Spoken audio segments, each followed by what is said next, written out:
नमस्कार, रिपब्लिक भारत के खास शो 10 में दम में आप सभी दर्शकों का बहुत बहुत स्वागत। मैं हूं आपके साथ निधि वासंदानी। 10 में दम में आपको बताएंगे कि प्रोग्राम में बताएंगे कि पाकिस्तानी तार आखिर देश में कितने, गद्दार आखिर देश में कितने, और अफगान पर क्या है जयशंकर प्लान। लेकिन पहले आपके विचार। रिपब्लिक भारत आपके हर मुद्दे की आवाज उठाता है। जुड़िए हर रोज रिपब्लिक भारत के साथ, अपने विचार साझा कीजिए कू ऐप पर हमें फॉलो करके। आज का सवाल जल्दी से आपको बता देते हैं और आपको उस पर विचार देने हैं। सवाल यह है कि क्या अफगानिस्तान से अमेरिकी सेना हटने से तालिबान को खुली छूट मिल गई है? यह आज का सवाल है। अभी जाइए कू ऐप यूजर्स, कू ऐप पर रिपब्लिक भारत पर आपको ये सवाल मिलेगा। फॉलो कीजिए रिपब्लिक भारत को और साथ में रखिए अपने विचार। तो सबसे पहले बात देश में नापाक तार की। जी हां, आखिर कितने गद्दार बैठे हुए देश में, क्योंकि देश का सबसे बड़ा राज्य उत्तर प्रदेश को दहलाने की साजिश एक कुकर में पकाई जा रही थी। लादेन के आतंकियों से ये राज खुल रहा है कि यूपी के प्रमुख मंदिर पर निशाना बनाए जाने की फिराक में थे ये आतंकी, जिसमें अयोध्या का राम मंदिर भी शामिल था। एक नाम सामने आया है आतंकी उमर हलमंडी का, लेकिन क्या था इसका यूपी को लेकर अलकायदा मॉड्यूल? आइए आपको बताते हैं।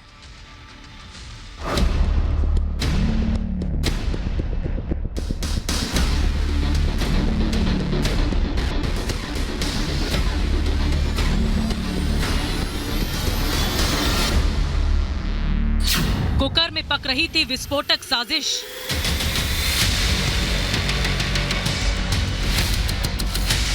इनकी मंशा थी कि किसी भीड़ भाड़ वाले जगह पे आतंकी गतिविधि करना, जिससे ज्यादा से ज्यादा जान माल की क्षति हो सके। मानव बम के मददगार कितने गद्दार।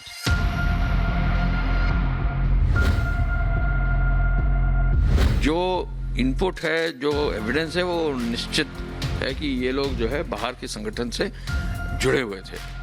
सीरियल ब्लास्ट का बारूदी प्लान। हमने पूरे मध्य प्रदेश में, उत्तर प्रदेश, जम्मू कश्मीर को ध्यान में रखते हुए रेड अलर्ट कर दिया।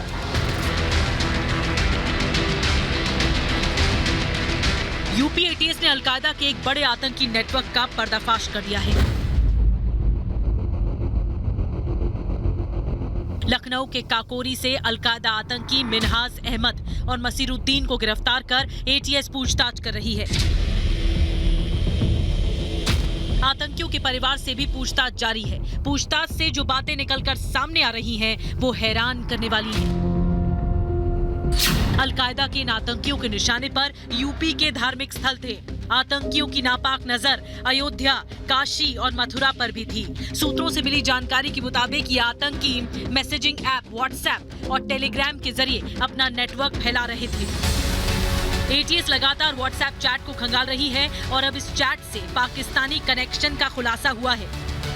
इनके पास से जो भी एविडेंसेस मिले हैं, जो चैट्स मिले हैं, उन पर जो है आगे डिटेलिंग करके क्या इनका टारगेट था, कौन इनको हैंडल कर रहे थे, ये सब चीजें देखी जाएंगी। एटीएस की जांच में सैयद अख्तर उर्फ उमर हलमंडी का नाम भी सामने आया है। यूपी के संभल का निवासी उमर हलमंडी भारत में आतंकी गतिविधि संचालित करता है। उमर हलमंडी ने भारत में अलकायदा का मॉड्यूल बनाया, जिस मॉड्यूल का नाम अंसार गजवातुल हिंद है। पाकिस्तान के पेशावर से उमर हलमंडी यूपी के आतंकियों को निर्देश देता है।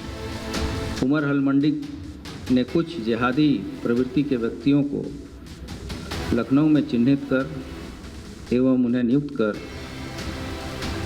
अल-कायदा का मॉड्यूल को खड़ा किया गया है। साफ है कि ये आतंकी हिंदुस्तान की सरजमी खून से रंग देना चाहते थे। एक ऐसा धमाका करना चाहते थे जिससे जान और माल का नुकसान हो, साथ ही देश में दहशत और खौफ का माहौल बन सके। Bureau report, Republic Bharat.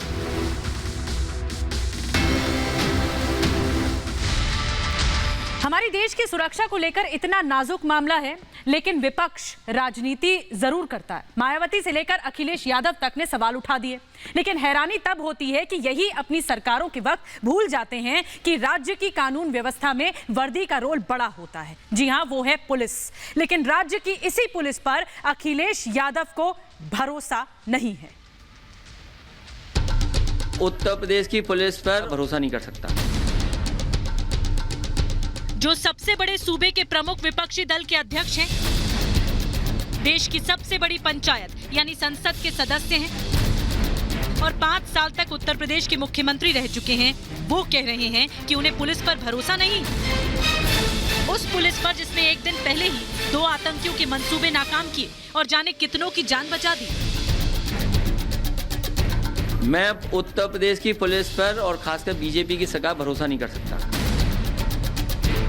ये सारा सियासी तमाशा तुष्टीकरण के लिए है। पुलिस कार्रवाई पर सारी चोट वोट के लिए है, जो आमजन की हिफाजत करने वाले सुरक्षा बलों पर ही शक कर रहे हैं। आखिर आतंकियों पर एक्शन से कैसी टेंशन? समाजवादी पार्टी के कार्यकाल में आप अच्छी तरह जानते हैं, जिस ढंग से आतंकवादियों को, टेररिस्टों को, गुंडों को, जो समाज विरोधी तत्व थे, उनको प्रश्रय मिलता था, उसी की भाषा वो बोल रहे हैं। आतंकी अपनी सोची समझी साजिश के तहत अपने विस्फोटक मिशन में लगे हुए थे, लेकिन आतंकी साजिश को अंजाम तक पहुंचाते उससे पहले ही यूपी पुलिस ने पूरे आतंकी साजिश का भंडाफोड़ कर दिया। लेकिन कल जिस वक्त यूपी पुलिस और एटीएस की टीम आतंकियों के मंसूबों को नेस्तनाबूद कर रही थी, ठीक उसी वक्त यूपी के पूर्व मुख्यमंत्री और समाजवादी पार्टी के अध्यक्ष अखिलेश यादव यूपी पुलिस की कार्रवाई पर सवाल उठा रहे थे। पूरे देश में यूपी एटीएस ने बिना गोली चलाए आतंकियों को गिरफ्तार किया और मानव बम वाली साजिश को नाकाम करने की तारीफ हो रही थी, लेकिन अखिलेश यादव को ये सब हजम नहीं हुआ। तो बक्का में एटीएस का एक ऑपरेशन चल रहा है, उसमें उन्होंने एक घर को घेरा हुआ है। मैं उत्तर प्रदेश की पुलिस पर और खासकर बीजेपी की सरकार भरोसा नहीं कर सकता। अखिलेश ने यूपी पुलिस पर सवाल उठाए, उधर बीएसपी सुप्रीमो मायावती ने तो पुलिस के साथ साथ पूरी सरकार पर ही सवाल खड़े कर दिए। यूपी विधानसभा आम चुनाव के लिए करीब आने पर इस प्रकार की कार्रवाई लोगों के मन में संदेह पैदा करती है। अगर इस कार्रवाई के पीछे सच्चाई है तो पुलिस इतने दिनों तक क्यों बेखबर रही? ये वह सवाल है जो लोग पूछ रहे हैं। अतः सरकार ऐसी कोई कार्रवाई न करे जिससे जनता में बेचैनी और बढ़े। ये ट्वीट मायावती ने किया। जब अखिलेश और उनसे पहले मायावती सत्ता में थे तो इसी पुलिस की तारीफ करते थे, लेकिन आज विपक्ष में हैं तो तुष्टीकरण की राजनीति के लिए उसी पुलिस पर सवाल खड़े कर रहे हैं। बीजेपी कह रही है कि आतंकियों के मुकदमे वापस लेने वाली समाजवादी पार्टी से क्या उम्मीद कर सकते हैं? यही अखिलेश यादव जी की सरकार जब आई थी तो ये तो आतंकियों पर से मुकदमे हटाने के लिए भी आदेश कर रहे थे, तो इनसे यही उम्मीद की जा सकती है। ये सुरक्षा एजेंसियों पर सवाल उठाएंगे और आतंकियों के साथ सहानुभूति रखेंगे। सवाल ये उठता है कि पुलिस का मनोबल बढ़ाने की बजाय पुलिस की कार्रवाई पर सवाल उठाना कितना जायज है? क्या ऐसी बयानबाजी से विपक्षी दल आतंक के खिलाफ लड़ाई को कमजोर नहीं कर रहे हैं? सवाल ये भी है कि आतंक के खिलाफ होने वाली कार्रवाई पर सवाल उठाना देश की सुरक्षा के साथ खिलवाड़ करने जैसा नहीं है। Bureau report, Republic Bharat. और अब अफगान पर जयशंकर प्लान। तालिबान अफगानिस्तान पर ताकतवर क्या हुआ? पाकिस्तान में इमरान खान के हौसले बुलंद हो रहे हैं। बेगानी शादी में इमरान खान को भारत के ताज कश्मीर को लेकर खुशफहमी हो रही है, लेकिन भारत का भी अफगान पर जयशंकर प्लान तैयार है, जो पाकिस्तान को बौखलाने की वजह दे रहा है।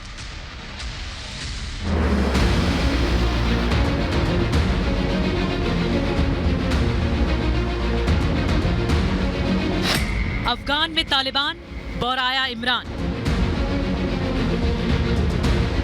अफगान पर अचूक Jaishankar plan.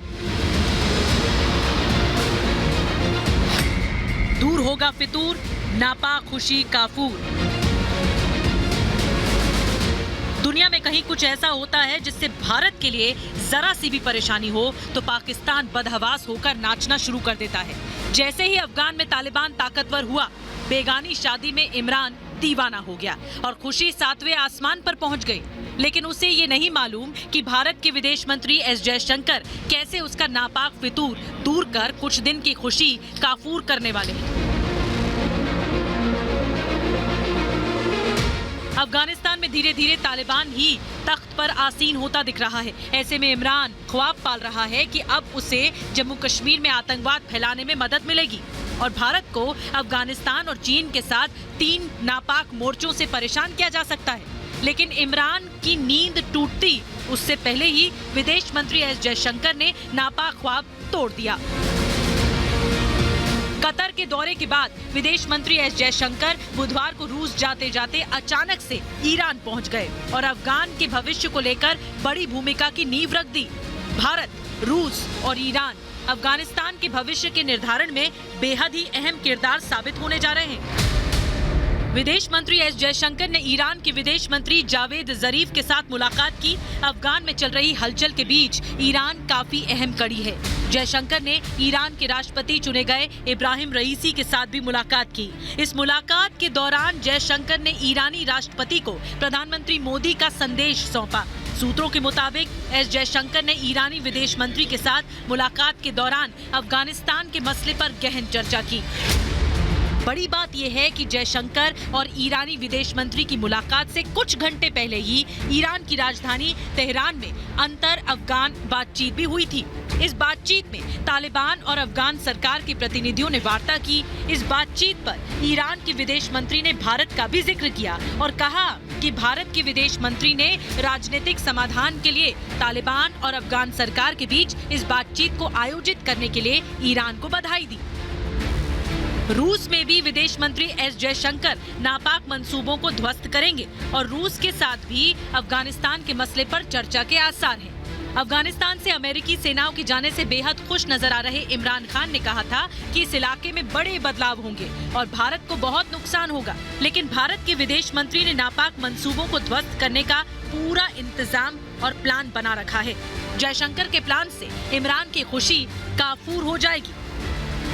Bureau report, Republic Bharat. और खबरों में आगे बढ़ेंगे। पहाड़ों के राज्य एक बार फिर से आपदा का सामना कर रहे हैं। मूसलाधार बारिश के रूप में मुसीबतों का पहाड़ टूट पड़ा है। कई राज्य हैं जो कि इस तरह पानी का कहर झेल रहे हैं। सबसे ज्यादा चिंताजनक हालात हिमाचल के हैं, लेकिन एनडीआरएफ की टीमों ने मोर्चा संभाल लिया है।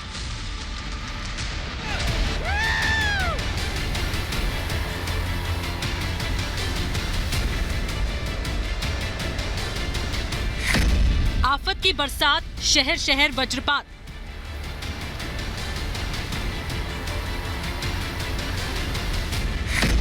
आसमानी प्रहार, मुसीबत मूसलाधार।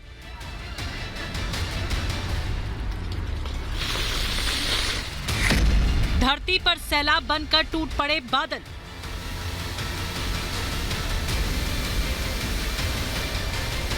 जब नहीं बरस रहे थे तो नहीं बरस रहे थे, जब बरसे तो बेताल बन गए, काल बन गए। हिमाचल में बादल ऐसे बरसे कि पानी ने शैतानी रूप ले लिया और सैलाब बनकर धरती पर टूट पड़ा।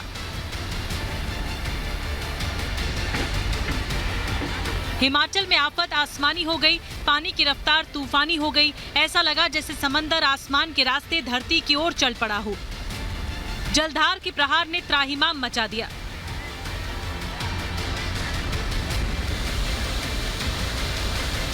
प्रकृति का प्रकोप क्या होता है, कुदरत का कहर क्या होता है, ये तस्वीरें बयां करने के लिए काफी है। कई दिनों से लगातार बारिश की वजह से धर्मशाला में पानी सारे परकोटे तोड़कर दौड़ रहा है। भारी बारिश की वजह से मांझी नदी पूरे वेग से बह रही है। आलम यह है कि गाड़ियां खिलौनों की तरह बहती नजर आ रही हैं। सड़क, समंदर और पहाड़ जल पर्वत नजर आ रहे हैं। जिंदगी पानी के प्रकोप से कांप उठी है। हिमाचल प्रदेश के कई इलाकों में सिर्फ तबाही का मंजर ही नजर आ रहा है। भूस्खलन से तमाम रास्ते अवरुद्ध हो गए हैं।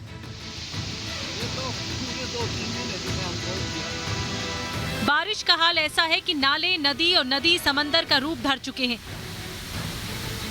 कई जगह आशियाने पत्ते की तरह बह गए। पूरा इलाका भयंकर बाढ़ की चपेट में है। फिलहाल धर्मशाला समेत हिमाचल के 6 जिलों में ऑरेंज अलर्ट जारी कर दिया गया है। Bureau report, Republic Bharat.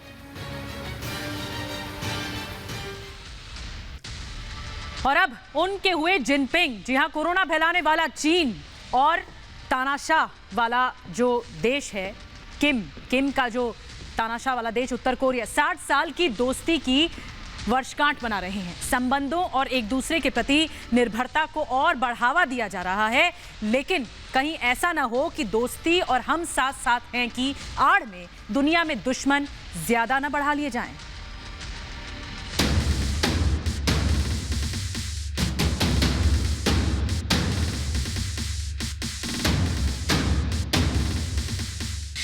Jinping किम ने खाई दोस्ती की कस्में। उत्तर कोरिया और चीन के दोस्ताना संबंध नए परवान चढ़ रहे हैं। उत्तर कोरिया के तानाशाह किम जोंग उन और चीन के राष्ट्रपति शी जिनपिंग ने अपने देशों के संबंध मजबूत करने का संकल्प लिया है।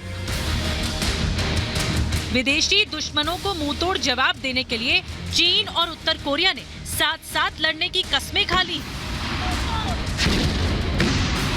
दरअसल उत्तर कोरिया और चीन के बीच संबंधों के 60 साल पूरा हो चुके हैं और इसीलिए वर्षगांठ के मौके पर दोनों नेताओं ने वर्चुअली बैठक भी की। दोनों देशों के संबंध 60 साल पूरा होने की खुशी में उत्तर कोरिया के तानाशाह किम जोंग ने चीन के राष्ट्रपति शी जिनपिंग को बैठक के बाद एक संदेश भी भेजा। कोरियन सेंट्रल न्यूज एजेंसी के मुताबिक किम ने कहा, ये दोनों देशों के बीच मैत्रीपूर्ण और सहयोगात्मक संबंधों को निरंतर विकसित करने के लिए उनकी सरकार का निश्चित रुख है। वैसे साल 1961 में दोनों देशों के बीच संधि पर हस्ताक्षर करने के बाद से ही चीन उत्तर कोरिया का एकमात्र प्रमुख सहयोगी देश रहा है। बेशक कई मौकों पर खटास आई, लेकिन फिर दूर भी हुई। लेकिन फिर भी किम चाह के भी चीन से दुश्मनी मोल नहीं ले सकते, क्योंकि व्यापार से लेकर सैन्य क्षेत्र तक चीन पर काफी हद तक निर्भर है उत्तर कोरिया।